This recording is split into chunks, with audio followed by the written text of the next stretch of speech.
Hey everybody, it's Wes, and today I'll be taking you with me as we hike from the shores of Lake Louise, past Mirror Lake, to the Lake Agnes Tea House for a quick pit stop, and finally to the top of the Big Beehive, which offers the most incredible views of Lake Louise from above. This is my favorite overall hike in Banff National Park. From start to finish, there's so much to do and see. If you only have time for one hike originating in the Lake Louise area of the park, this should definitely be it. Although if you're up for a challenge, consider taking on a few extra miles to see the Little Beehive or Plain of Six Glaciers. Along the way, I'll be sharing some footage with you that I shot during my hike. I'll also highlight tons of useful tips to know before attempting this hike yourself. Now is also a great time to mention that I lead my own small group trips to Banff National Park. Be sure to check out the link in the description. That will take you over to my Banff small group trip itinerary.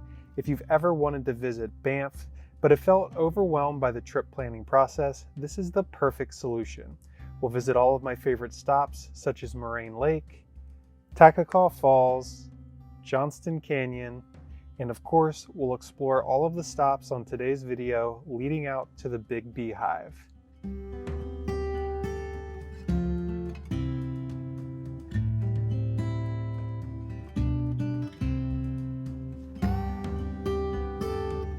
Okay, first things first, you'll need to get to Lake Louise, which is about 1 hour driving from the town of Banff, unless you're staying at the Fairmont Chateau Lake Louise, which is incredibly beautiful, but on the expensive side and out of budget for many travelers.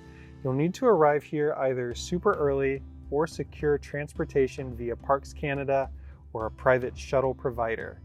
We showed up around 6:30 in the morning when we visited, and the parking lot was nearly full.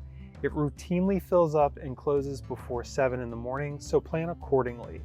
The early morning is a great time to take in Lake Louise and get some photos before heading out on your hike.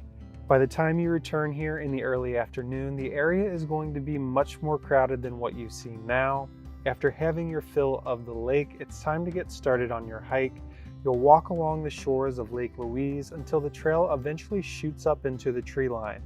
This hike is approximately 7 miles or 11 kilometers in length, and it's going to take you close to 5 hours to complete this if you plan to stop for tea at the tea house.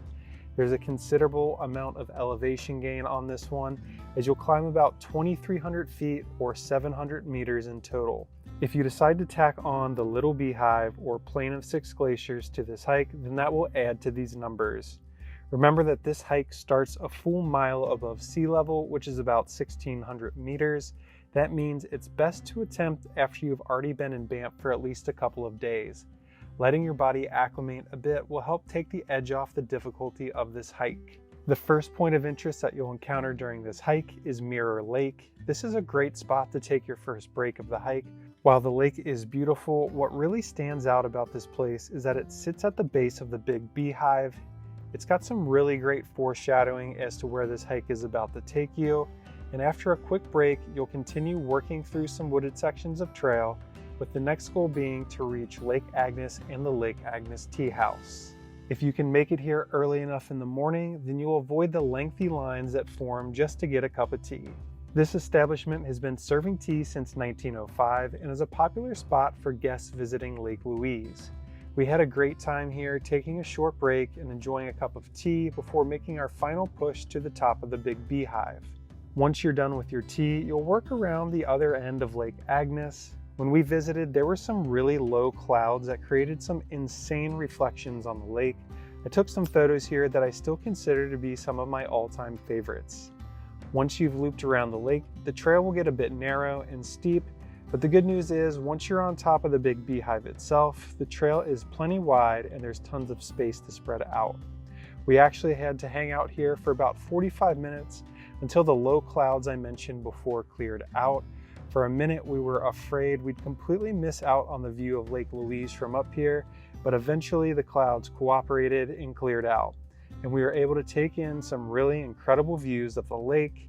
You could see canoes out on the water that looked like tiny little ants. I really enjoyed this hike from start to finish, and I think that it makes for a great hike to do on your final day in Banff.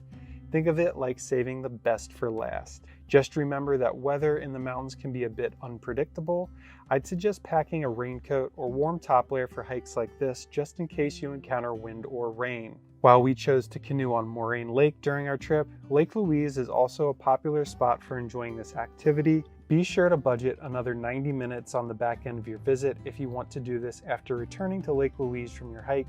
Canoe rentals aren't cheap, but it's a really great experience. Make sure you do that at least once during your trip to Banff. If you found this video helpful, be sure to check out my travel blog as well. I've published tons of content around my favorite spots in Banff. There's even a guide that goes into greater detail about hiking to the Big Beehive. You can find links to that and more in the video description below. You'll also find a link to my Banff small group trip that I mentioned earlier in this video.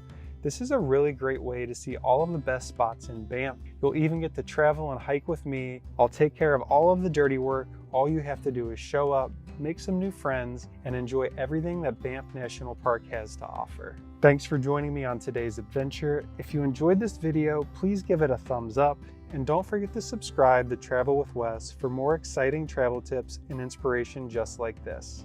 Until next time, safe travels and thanks for watching.